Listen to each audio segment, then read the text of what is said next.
Merek Toyota yang berasal dari Jepang ini ternyata sudah sejak lama hadir di Indonesia. Lebih tepatnya Toyota masuk pada masa Orde Lama.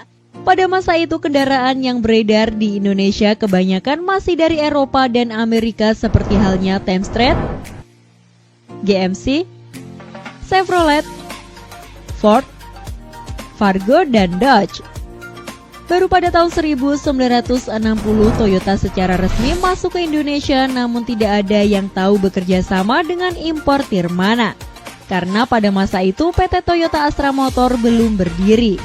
Kemungkinan besar Toyota masuk ke Indonesia melalui importir umum dikarenakan pada waktu itu kendaraan Toyota yang masuk ke Indonesia sebagian besar digunakan untuk kepentingan militer seperti halnya Jeep Land Cruiser, FJ40 maupun truk Toyota DA. Truk Toyota pertama yang masuk ke Indonesia sendiri adalah truk A-Series dengan nama Toyota DA115. Merupakan truk Toyota generasi kedua yang baru diproduksi pada bulan September tahun 1964. Di Indonesia sendiri, truk Toyota ini dijuluki sebagai truk buaya dikarenakan moncong atau kepala truk ini lebih mirip dengan buaya. Apalagi ketika kap mesin dibuka seperti halnya buaya yang sedang membuka mulutnya. Pada zamannya, truk Toyota Buaya ini sangat populer karena begitu kuat mengangkut beban yang sangat berat. Diketahui truk dengan julukan truk buaya ini menggunakan mesin diesel 6 silinder dengan kapasitas 6.494 cc dan tenaga maksimal 128 horsepower pada 2.600 rpm. Panjang truk ini biasanya mencapai 7,5 meter dengan lebar 2,38 meter, tinggi 2,39 meter, serta beban seberat 6 ton. Namun jangan salah, biasanya truk ini digunakan untuk membawa beban berat seperti batu dan kayu dengan beban melebihi berat truk itu sendiri. Hebat kan? Selain itu, truk Toyota Buaya ini dulunya memiliki kembaran namun dengan jenis mesin berbahan bakar bensin, yakni Toyota seri FA115C yang juga rilis pada tahun yang sama.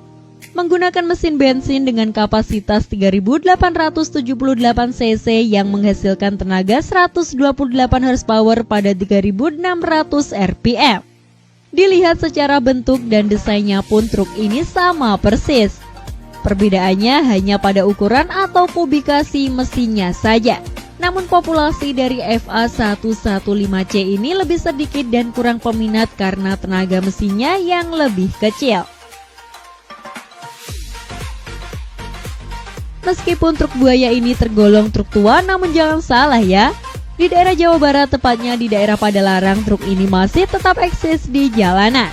Dengan desain yang unik dan nyentrik karena moncong buaya, tak heran truk ini biasanya jadi pemandangan yang tak biasa bagi pengguna jalan lainnya. Dan sekarang truk ini masih hilir mudik di daerah Padalarang untuk mengangkut batu kapur. Ada juga yang digunakan untuk mengangkut kayu bahkan pasir dari sungai. Dengan beban angkutnya yang bisa saja melebihi berat truk ini, namun tetap saja truk buaya ini masih terlihat kuat dan gagah. Padahal jalanan Padalarang kebanyakan merupakan jalanan yang menanjak ya. Hebat kan? Di umurnya yang hampir setengah abad ini, semoga truk buaya legendaris Indonesia ini tetap menjadi truk jagoan bagi masyarakat dan semoga tetap ada yang merawatnya agar keberadaannya tidak punah di Indonesia.